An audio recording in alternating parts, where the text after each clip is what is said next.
Hello everyone, welcome back to the channel. Today we're going to have just a quick Beatles update. I'll have CD, 45, and a few LPs to show today, and just kind of tying up some odds and ends from the past month or so for what I haven't shown, and including what I bought for Record Store Day. Had to make a Record Store Day video because there wasn't really much out there Beatles or Beatles related wise for the Black Friday list, so I just went to a couple of record stores just to see what they had Beatles related in their used sections, and I found one album that day, and I guess I'll show that first. So I got the John Lennon collection. As you can see, there's a little hype sticker here and a stamp, gold stamp. So this is a promo. Also has the hype sticker for the album contains 15 greatest hits from John Lennon. Here's the back. And the inner sleeve here, got all the lyrics to all the songs. Then a picture of John Lennon on the back here. So this is a promo DJ type copy. And it's also kind of brown translucent. I think that's the type of the vinyl, the Quinix 2 limited edition pressing. So other than that, played it, sound good to me. And I got this for a pretty good price. The store that I bought it from had it for $8, and they had this nice little tag here. It kind of just it tells you the artist, the title, the media condition, the sleeve condition, the type of music, and then it also gives a Discogs reference number, which I haven't really seen before. So apparently, you just type in the number and the release should pop up. But unfortunately for them, they had a generic Canadian copy as the as the Discogs reference number instead of the U.S. Promo, which was about um, the median price for this was like $35, and the median price for the Canadian was like $5. So they kind of lost out on that. I feel like if you're putting all the work to make a nice label and put a Discogs reference, like get the right pressing, but I can't help that. I'm pretty happy with the deal, and I guess they learn from their mistake if they watch my video. I guess so. um, I guess we'll stick with the LPs here. Again, these are just kind of some odds and ends from a couple months. So I picked up a U.S. Revolver here, and this particular pressing,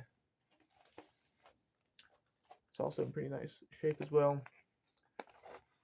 Has inner sleeve, the 66 inner sleeve, but the record label itself told me it was from 1968 because it has the Capitol's record, a subsidiary of Capitol, on the rim text here. So the blue lettering on the rim has the subsidiary on the rim. So it was in pretty decent shape as well. This is a let's see, I believe this was a Los Angeles pressing from 1968. So pretty happy to have one of those in collection. I'm pretty sure that's the only 1968 pressing of a U.S. album I have. So it was nice to add one of those into the collection. Put the inner sleeve back in there. And then from the same place, I found Paul McCartney produced The Family Way. This is the U.S. pressing, and this thing was pretty much as good as you can get in terms of condition from a record that came out in 1967. Let's see, pull out the record here. This is a London label,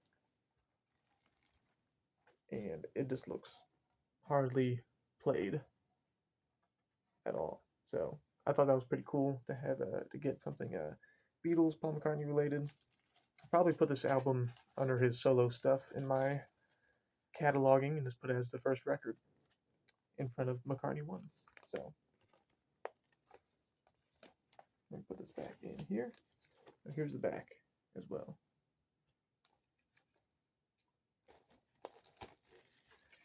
And speaking of McCartney, there's a lot of talk of the reissue of McCartney III. I pretty much told myself when that album originally came out in 2020 that I was only going to get one variation of that, and I stuck. And I have the Spotify Coke Bottle Clear version, and then I also ended up getting the McCartney 1, 2, 3 box, which I have currently sealed. I will say the new variation that just came out for the third anniversary, it looks nice, looks very cool, but I don't. I think I'm gonna probably still gonna pass for right now. Um, just like it's nice that it's out there. I think it would have been a great record store day, Black Friday release. I think a lot more people would be more accepting of the release because like I would have bought it for record store day, just the third anniversary. I think it would have worked out better, and also kind of like the randomness in terms of you don't know which copy you're getting. That could be a fun record store day kind of gimmick, not necessarily a main release. And like what color vinyl you're gonna get, what variation. I think that would have worked well with Record Store Day, Black Friday. Also, considering we didn't get any Beatles or Beatles related stuff this Black Friday, Record Store Day in 2023. So I think that was kind of a missed opportunity there. But then again, people might have got mad because they didn't release the Band on the Run 50th anniversary during Black Friday. But it would have worked out better because they would have eventually announced it because it is coming out in February. So anyway, that's my take on it. I'm fine with another variation. You can choose to buy it or not. It looks very cool. I'm probably gonna pass on it unless I happen to come across it down the road or get one for like a present or for something for free. So I didn't get any promotional albums as well. So I saw the videos of the people that got all three versions. So good for them. But I think I'm gonna pass for right now. So those are kind of my thoughts on that record. Anyway, back to Paul McCartney. I have a picture disc from 1984. We got the No More Lonely Nights picture disc here. Let me. It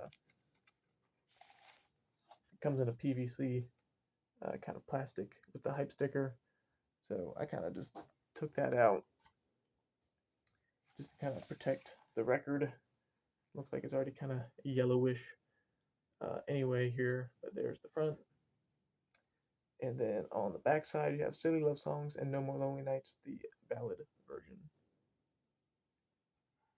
So I think that completes my No More Lonely Nights versions, 45s and 12-inch singles.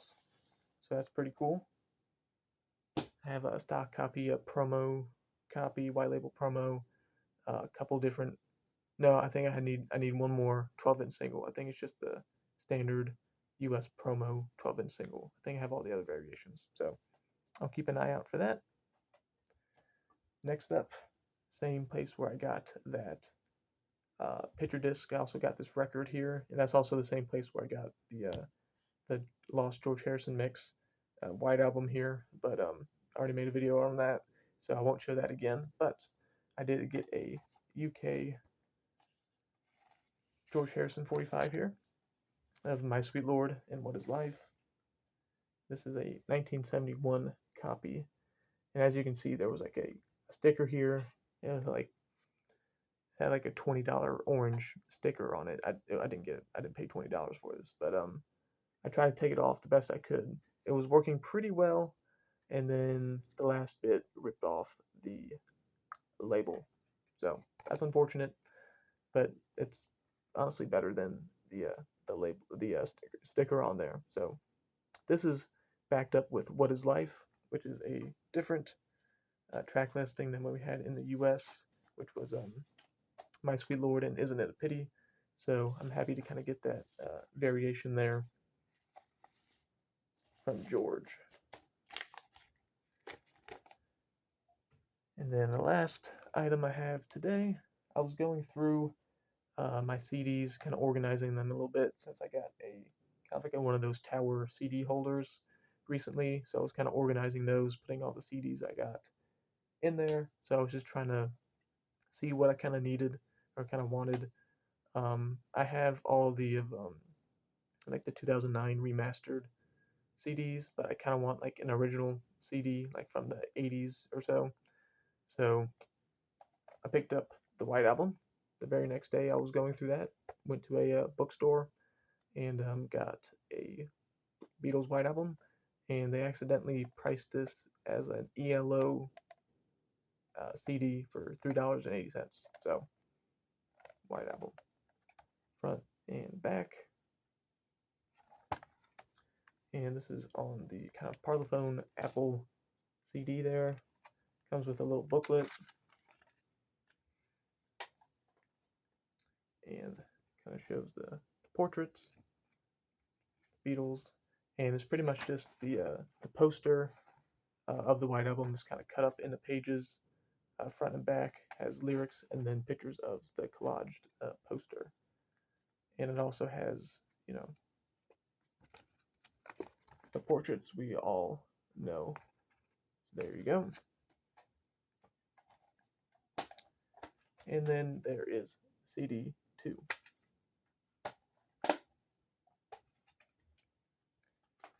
So glad to have that in my CD. That's what the spine looks like. And that'll about wrap up this quick little Beatles update. Hopefully, I'll have a kind of a Christmas Beatles update.